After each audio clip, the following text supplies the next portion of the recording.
আজকের রেসিপি চিংড়ির পুরভরা এঁচোড় বানিয়ে দেখাবো। এখানে তার জন্য আমি এঁচোড় আর দুটো আলু সেদ্ধ করে নিয়েছি।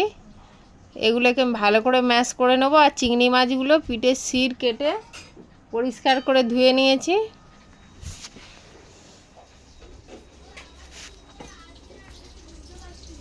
এখানে আমি দিয়ে দেবো নুন,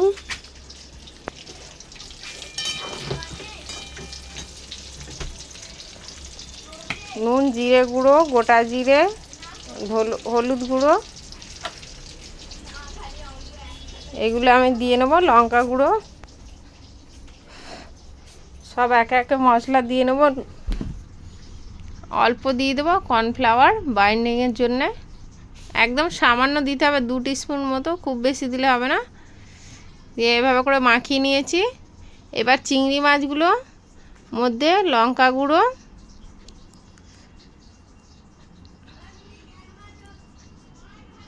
হলুদ গুঁড়ো আর অল্প নুন দিয়ে ভালো করে মাখিয়ে নেবো চিংড়ি মাছগুলো।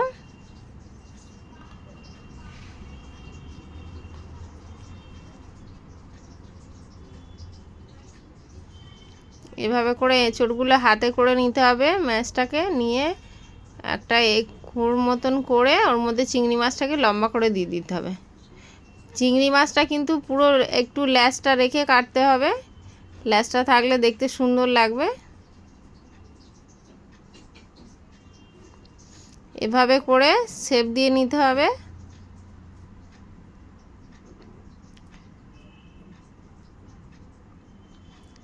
এভাবে আমি সবগুলো শেপ দিয়ে নেব।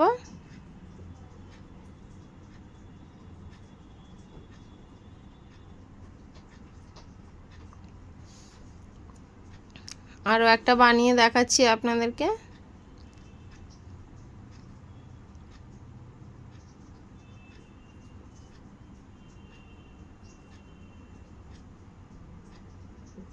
এভাবে করে একটু চেপে চেপে বানিয়ে নেবেন যাতে খুলে না যায়।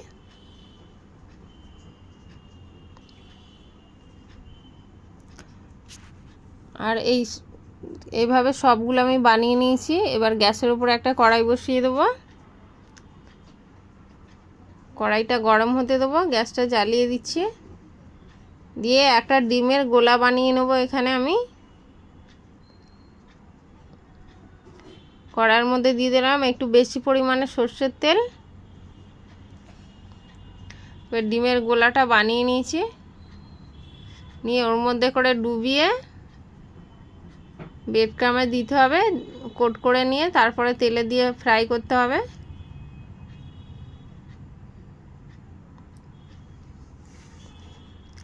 এভাবে করে সবগুলো ফ্রাই করে নিতে হবে। আমি এগুলো ফ্রাই করছি, এই ফাঁকে বলুন আপনারা কে কোন শহর থেকে আমার ভিডিওটা দেখছেন একটু বলে দিন, তাহলে আমার কমেন্টের উত্তর দিতে খুব সুবিধে হবে।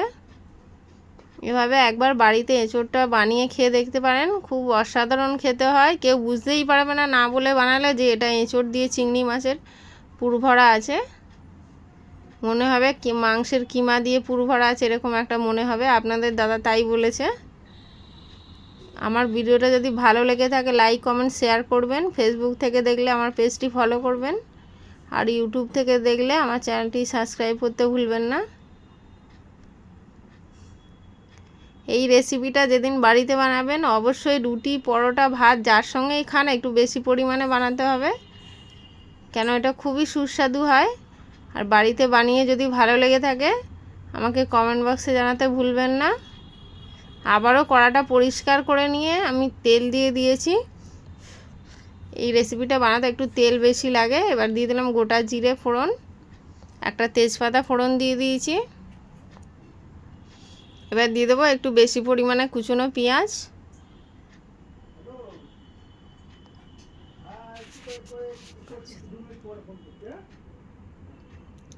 পেঁয়াজটার এবারে কয়েকটা কাঁচা লঙ্কা ফাটিয়ে দিয়ে দেবো এর মধ্যে, দিয়ে পেঁয়াজটা ভালো করে ভেজে নিতে হবে লাল লাল করে। পেঁয়াজের মধ্যে দিয়ে দেবো 1 টিস্পুন মতো নুন, যাতে পেঁয়াজটা খুব তাড়াতাড়ি মজে যায়। পেঁয়াজটা ভাজা হয়ে গেছে। এবারে একে একে মশলা গুঁড়োগুলো দিয়ে দেবো। জিরে গুঁড়ো 1 টিস্পুন, ধনে গুঁড়ো 1/2 টিস্পুন, আর হলুদ গুঁড়ো 1 টিস্পুন দিয়ে দিলাম। এবার দিয়ে দেবো কাশ্মীরি লঙ্কার গুঁড়ো 1/2 টিস্পুন মতো, আর অল্প জল দিয়ে দেবো মশলাটা যাতে জ্বলে না যায়। এবারে দিয়ে দেবো আগে থেকে বেটে রাখা আদা রসুন শুকনো লঙ্কার পেস্ট, আর দিয়ে দেবো অল্প চিনি। দিয়ে এভাবে করে মশলাটা খুব ভালো করে কষিয়ে নিতে হবে। কষা হয়ে গেছে, এবার মশলাটার মধ্যে জল দিয়ে দেবো। একটু বেশি পরিমাণে জল দিতে হবে, কেন এগুলো তো ব্রেড কামে করা আছে, রসটা টেনে নেবে, সেই কারণে একটু বেশি দিতে হবে। সবগুলো চিংড়ি মাছের পুরো ভরা এঁচড় আমি এর মধ্যে দিয়ে দিয়েছি।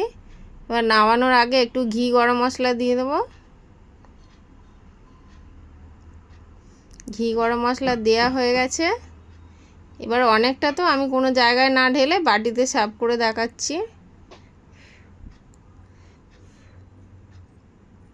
দেখুন বন্ধুরা, কালারটা কত সুন্দর এসছে। ভিডিওটা